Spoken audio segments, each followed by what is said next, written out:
Keith Myers here again. This is part 5 of my installment on this How to Box with Wing Chun series. I realized when we got finished filming the last clip on defenses from Pinsun, I left out a very important one. So I'm back to Bob as my partner because YT is gone, but let me show you this one. This comes right out of one of our sets. It's called Hak Bong. We talked about using a view as a parry. That's the equivalent of the old school boxer's outward forearm parry. We do a view is essentially the same thing. When those old school boxers did an outward forearm parry, they went upward as often as they went outward. So you look at some of the pictures in the old manuals and you'll see them fading back and lifting up like this and then coming back, or stepping in and hitting as they come up. Well, this technique from Pinsun is called a Hak Bong, or a crane's wing. So it's a bong style that instead of driving forward, lifts up. Hak Bong. And we usually do it, or we can do it, one of the variations is to couple it with our equivalent of an uppercut. This is from the Yip Man Wing Chun 2. Everybody's done this in their Chum Q form, right? Where you've stepped out, boom, back to center. That rising, hooking, upward punch. So this variation for this set, we do a Hak Bong with a pivot and uppercut right up the center, and then it just switches.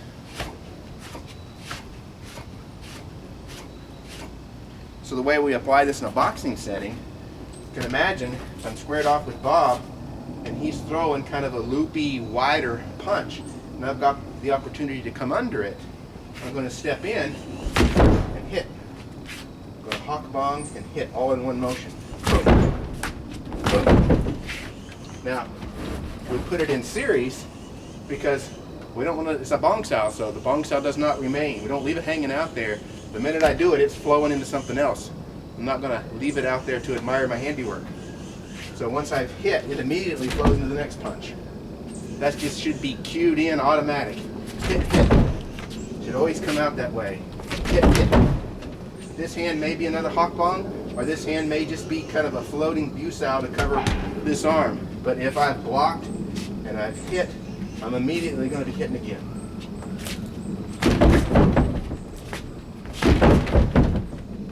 Okay. Another thing I wanted to point out, from my perspective, I disagree with the people that said that Yi-Ji Kim Young Ma is a training stance only and not a fighting stance. If you've been watching closely, anytime I've gotten in close and I'm starting to use these tighter punches, I'm going to end up, if not perfectly square, I might be a little off, but so instead of facing in front, I'm facing this way, but it's still a Yi-Ji Kim Young Ma. So for that brief instant of time, when I've closed with my opponent, and I'm here, this is Yi-Ji Kim Young Ma. So don't tell me this is not a fighting stance. Use it all the time. Okay, enough with Bob. Now, let's talk about the dummy. Obviously this is Wing Chun, we use a wooden dummy. So if we're going to do kind of a boxing variant of Wing Chun, we want to be able to do it on the dummy too. So one of the first things you learn to do, instead of using the dummy form where you're standing with the dummy the whole time, I'm going to be out here. I'm going to use the dummy to gauge my distance. So now, remember the dummy as like a protractor. It has set angles.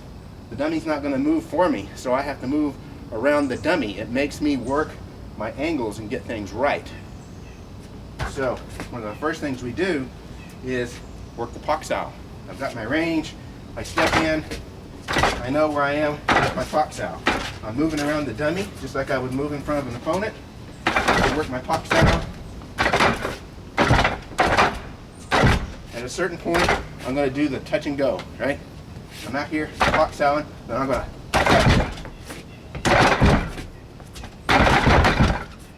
to work the dummy that way. Working my Pak Sao. Alright, there's Pak Sao. View Sao, I can work too. When I step in, I view Sao this arm. And remember we talked about being on the proper angle so that the punch doesn't collapse my arm or just come right around. Again, the dummy's like a protractor. So I have to cut across that arm, 45-degree angle, and I get a good structural solid position, and I can feel that. If I'm too close when I push, I can feel my arm give. So the dummy is letting me test my angles. So I'll box out, and then I've stepped in with my Busao and hit. And I know I've got a nice, strong, solid angle, because the dummy tells me so. Same thing over here. Maybe I put my Busao here at this angle, and I know I've got a nice, strong, solid angle.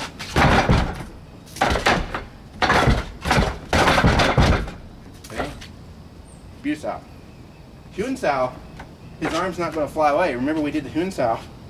Guy's arm flies away, he kind of cats him forward, and I can pop him. Dummy's not going to do that, but again, the dummy gives me resistance so I can test my angle. So I practice my Hunsao, I'm doing Paksao, Hunsao. Notice I'm just stopping right here. I'm making sure my force is going that way. I'm not doing this. And the dummy tells me I'm doing it right, because I get that resistance here, here, here, and I check. And make sure my elbow's not flying up. Elbow has to stay down. I'm not doing this. Elbow stays down. So I can practice my Hunsao. Yeah. Hunsao. Hunsao. And mix it in with the rest. Okay? So that's Hunsao. Next one is Bongsao.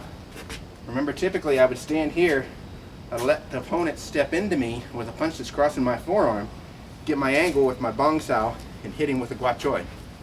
Dummy can't move into me, so I have to move into the dummy. So I get my angle, stepping in.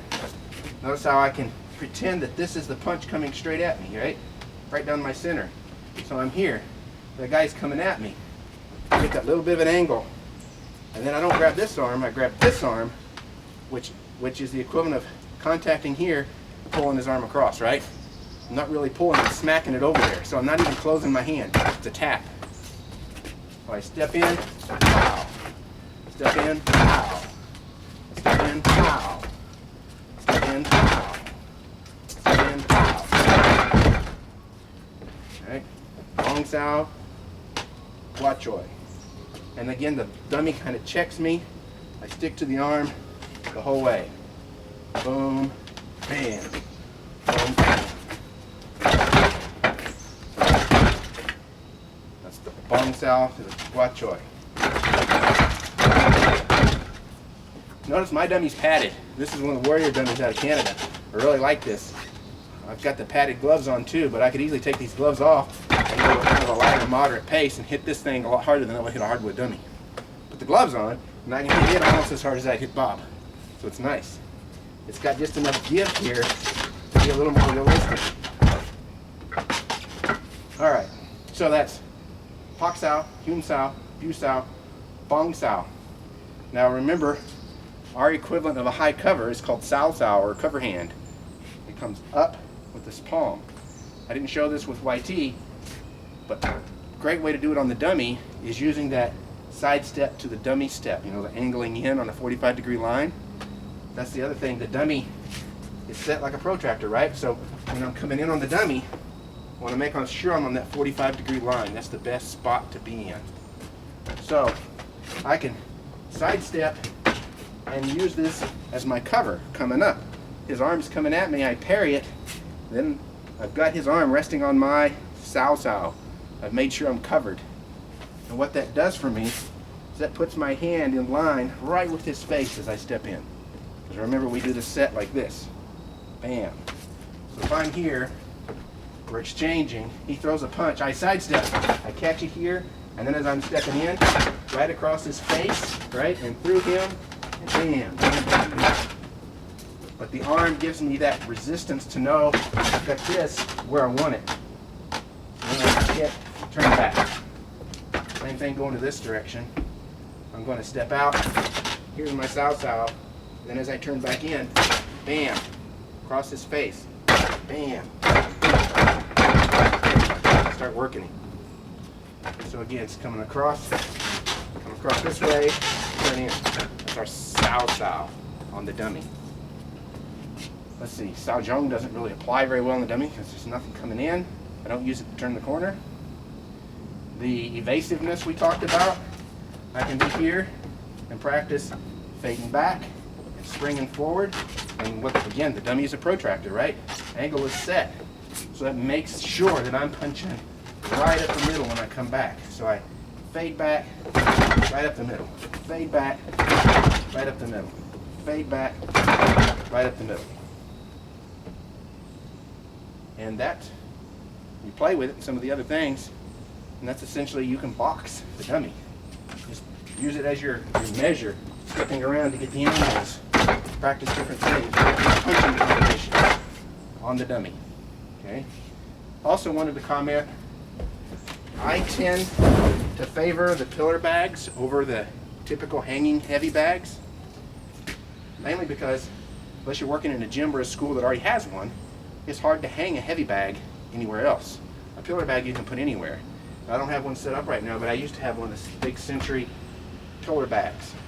Now the advantage of a pillar bag is that when you're hitting it and it moves from the top down.